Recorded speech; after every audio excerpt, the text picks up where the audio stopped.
Okay, moving ahead to तीसरा important concept, right, जो है टाइप्स ऑफ कॉन्ट्रैक्ट। कौन कौन से टाइप्स ऑफ कॉन्ट्रैक्ट होते हैं? तो बेटा on the basis of validity कुछ तरह के कॉन्ट्रैक्ट्स होते हैं, that is valid, void, voidable, illegal and unenforceable. वैसे ही फॉर्मेशन के बेसिस पे चार तरह के कॉन्ट्रैक्ट होते हैं, express, implied, quasi and e com contract. And performance के बेसिस पे दो तरह के कॉन्ट्रैक्ट होते हैं, executed contract and executory contract. लेकिन ये होते क्या क्या है, फटाक से समझ लेते हैं।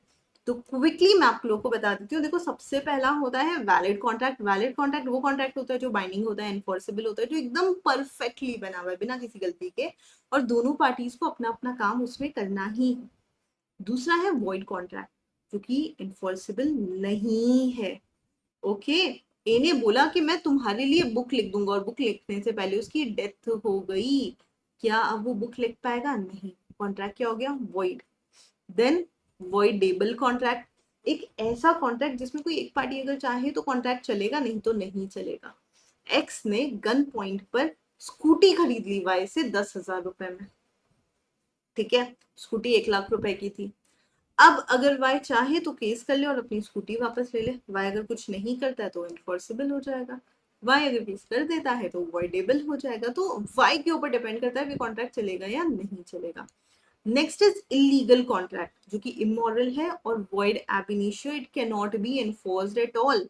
सो अगर कोई किसी के साथ कॉन्ट्रैक्ट करता है कि मैं तुम्हें 50 लाख रुपए दूंगा अगर तुम एक्स का मर्डर कर देते हो, तो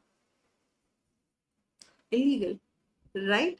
या फिर अगर किसी कॉन्ट्रैक्ट में कुछ टेक्निकल डिफेक्ट हो, उसे हम बोलते हैं अनएनफोर्सेबल कॉन्ट्रैक्ट। जैसे कि मैंने ना आपको लोन दिया था 50,000 का, लोन दिए हुए 10 साल हो गए, मैंने मांगा नहीं, आपने दिया नहीं।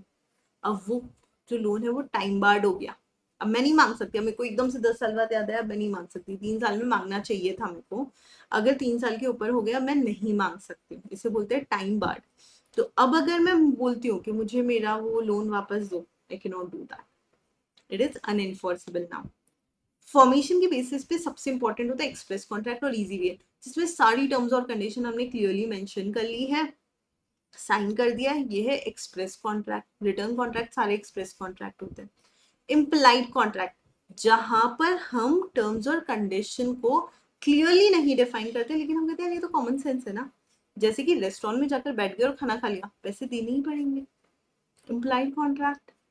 टैसिट कॉन्ट्रैक्ट,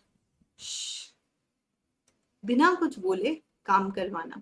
एटीएम से पैसे निकाल रहे हो, अकाउंट में बैलेंस कम हो गई, tacit contract. Quasi contract, quasi contract एक ऐसा कॉन्ट्रैक्ट होता है जिसमें दोनों पार्टीज अपनी मर्जी से कुछ नहीं करती है, लेकिन सिचुएशन करवा देती है ना। मैंने जानबूझकर नहीं किया, ये तो हो गया। क्या हो गया? अगर किसी का मोबाइल गुमा हुआ मिल गया तो हम उस बंदे को ढूंढकर उसका फोन वापस करते हैं। हमारे उसके बीच में कोई ऐसा ऑब्लिगेशन आ गया कि हमें ढूंढ के देना ही है? नहीं, लेकिन फिर भी हमने वो किया, that is quasi contract. E commerce contract, ये तो हम सबको पता है, Amazon, Swiggy, Zomato, what ever, online जो भी चीजें खरीद रहे हो वो सब आपके ई कॉन्ट्रैक्ट है। एग्जीक्यूटेड कॉन्ट्रैक्ट, दोनों पार्टीज ने अपना काम कंप्लीट कर दिया है ना, हमने गुड्स बेच दी, पैसे ले लिए, एग्जीक्यूटेड। एग्जीक्यूटरी, कुछ पेंडिंग है, हमने गुड्स खरीदी लेकिन पैसे हम 2 महीने बाद देंगे। ओके, दैट इज यूनिलेटरल, एक पार्टी ने परफॉर्म कर दिया, दूसरी पार्टी का भी बाकी है। बायलैटरल, दोनों ही पार्टीज का ऑब्लिगेशन बाकी है। समझ गए? सो ये थे कुछ हमारे कॉन्ट्रैक्ट के टाइप्स। कल मैं करवाने वाली हूँ कुछ बहुत ही इंटरेस्टिंग, है ना। अगले सेशन में वो चीज देखना बिल्कुल मत भूलना।